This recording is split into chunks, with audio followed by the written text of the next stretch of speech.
9 years ago, the exact same time of the year, I think it was November, I was going through the toughest time in my life.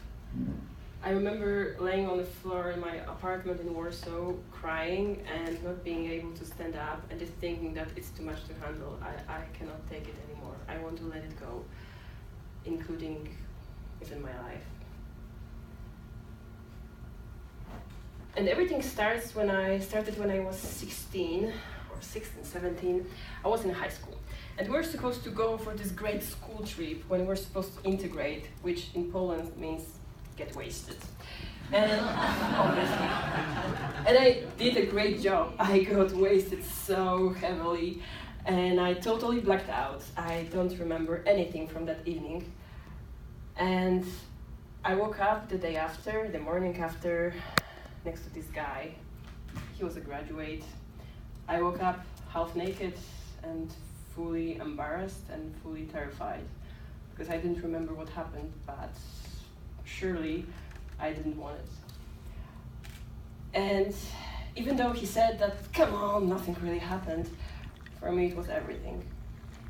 And what's worse, for more than 2 or almost 3 months, I didn't get my period. So I was freaking terrified. And at that time, I wasn't an extrovert, I was an extreme introvert. I didn't tell anyone about the situation. So I was coping with each and every day, waiting for this freaking period and thinking, okay, what if only on my own? And actually that's the first time I'm sharing that in public. Maybe there are 2-3 people who know about it. But, so I was coping with that, I was super stressed out, I had no idea what to do. But at a certain point, the anxiety reached this level, this peak of the peaks, that I got my first panic attack, a very heavy one. How many of you have ever experienced panic attacks? Quite a few. But for those who haven't, for me it basically felt like I'm dying. It started with this feeling of coldness in my hands, in my feet, and it was spreading all over my body. Then my heart started to pound really, really fastly. I was thinking that I'm having a heart attack, and my breath was really shallow. I couldn't breathe. I was like, fuck, I'm dying. Seriously, I didn't know what's going on with my body. And yeah, I ended up going to the doctor and getting Xanax to calm myself down.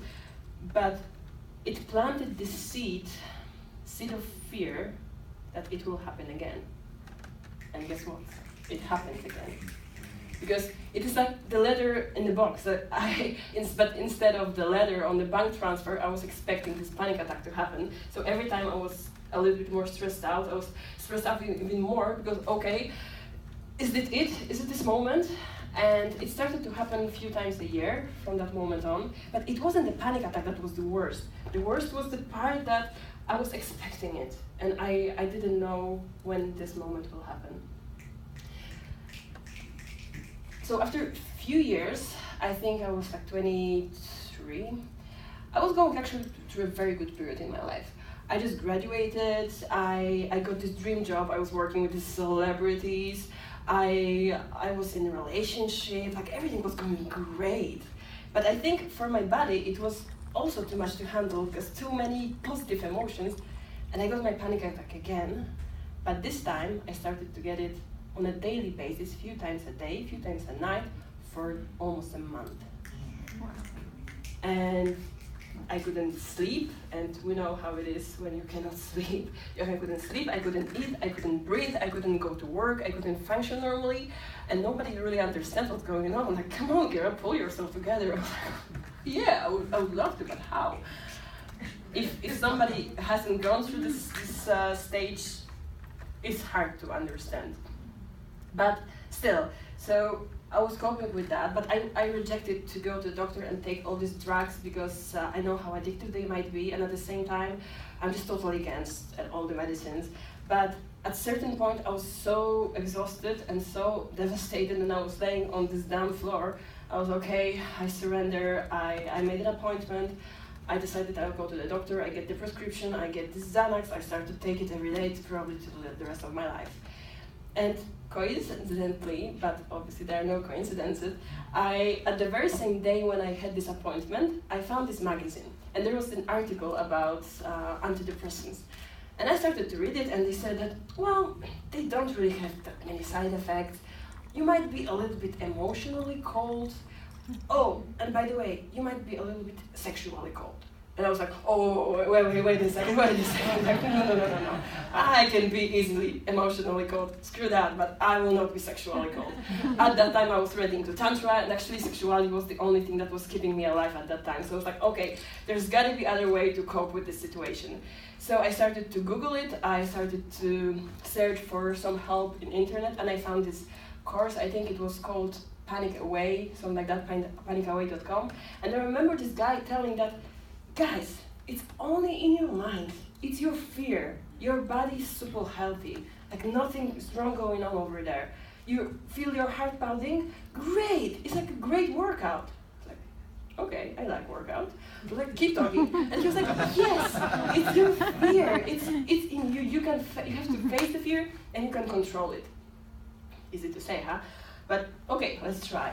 And I remember having these symptoms again. I was about to get this panic attack again, but okay, let's try it out. And I remember I was just laying on my bed, and I felt already this distinguished feeling in my hands, but okay, panic attack, here I am, take me, you can do whatever you want, I'm not afraid of you. And you know what? It didn't hit me. So I'm like, okay, that's nice. But so the morning after, I was about to get this panic attack again, because at the time that was my morning routine, panic attack and then breakfast, panic attack, and then so I woke up and I was waiting, okay, come on.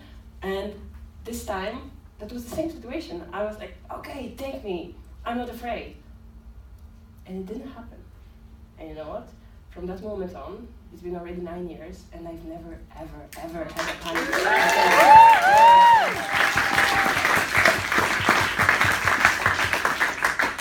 This was the worst can-show moment, or the best can-show moment in my life. But when I think about it right now, I'm so freaking grateful. Because thanks to that, I started to be really into meditation and all this personal growth. Eventually, after a couple of years, I ended up in Mindvalley, and right now I'm having these Satori moments each and every day.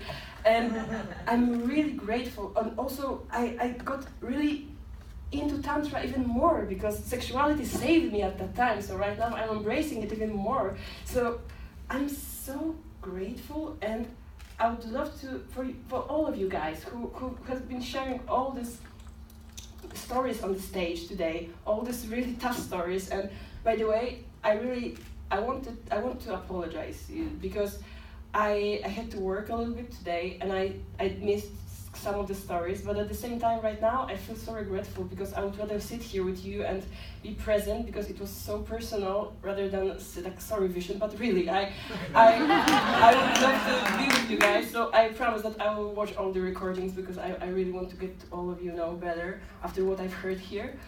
Still, I want you to think about all your can-show moments, all this really shitty stuff that you told about today, and be grateful, because thanks to all these moments we're here today. We're here, yes. And we're about to enter this path of abundance, of transformation, of changing other people's lives.